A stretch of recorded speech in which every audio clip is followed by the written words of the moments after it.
Senhora Presidente, senhoras deputadas, senhores deputados, compromisso. Esta é a palavra que tem marcado o trabalho da maioria ao longo destes 3 anos de mandato.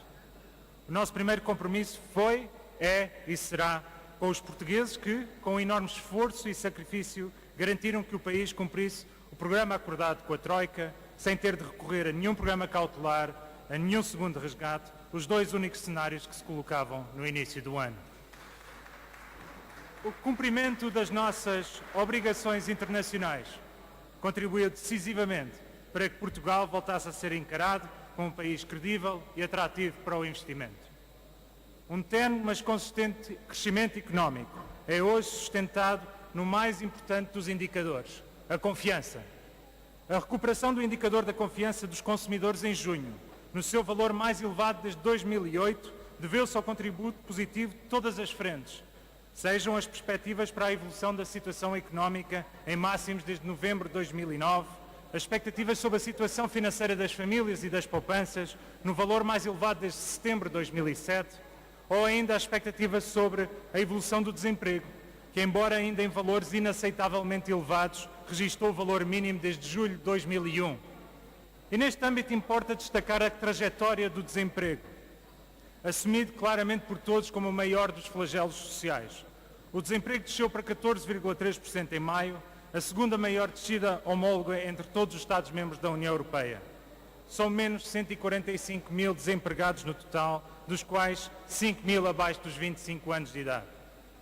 Por sua vez, a produção industrial acompanha a recuperação económica do país, tendo Portugal superado o dobro da média de crescimento entre os países da União Europeia.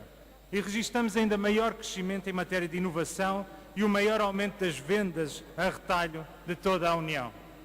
No ano em que Portugal, pela primeira vez em mais de 2 décadas, apresenta um saldo externo positivo, o Banco de Portugal prevê o aumento da capacidade de financiamento da economia portuguesa. E no decorrer deste caminho, a vocação humanista da maioria impunha que fôssemos capazes de proteger os mais vulneráveis, os que menos têm, perante a austeridade imposta pelo memorando de entendimento e pela dura realidade das contas públicas. E assim se cumpriu, impondo sempre uma progressividade na repartição dos esforços, tal como os números o demonstram.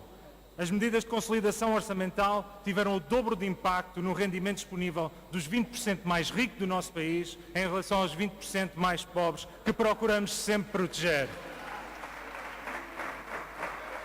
Senhora Presidente, senhoras deputadas, senhores deputados, tendo assistido ao longo dos últimos 3 anos a muitos destes debates, posso afirmar com elevado grau de certeza que é previsível que a oposição reaja à minha intervenção desvalorizando-a e menorizando os resultados positivos alcançados pelo país.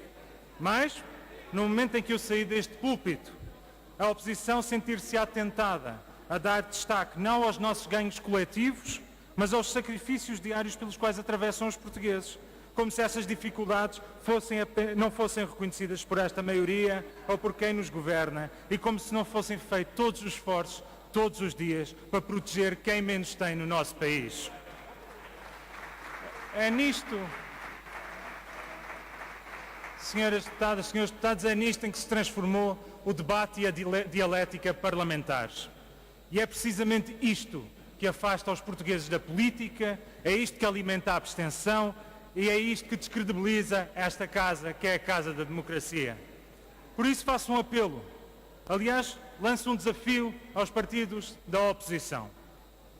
Por uma só vez, nesta final de sessão parlamentar, sejamos diferentes.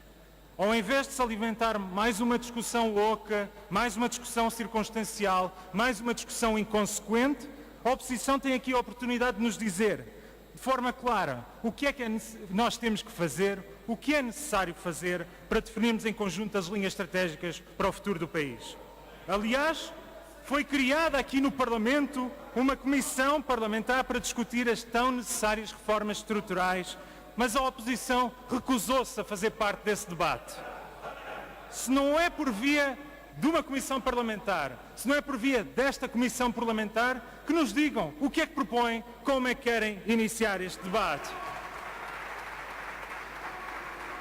Senhoras deputadas, senhores deputados, Que exemplo dá à Assembleia da República ao exortar constantemente o Governo, aos parceiros sociais, para que encontrem soluções no enquadramento da concertação social, quando nós próprios, deputados eleitos, representantes do povo português, somos incapazes de nos sentarmos para decidir, já não digo para concordar, mas para decidir sobre as reformas do país. Os consensos, senhoras deputadas, senhores deputados, são possíveis. É mais do que uma crença, é mais do que um ato de fé. É um facto.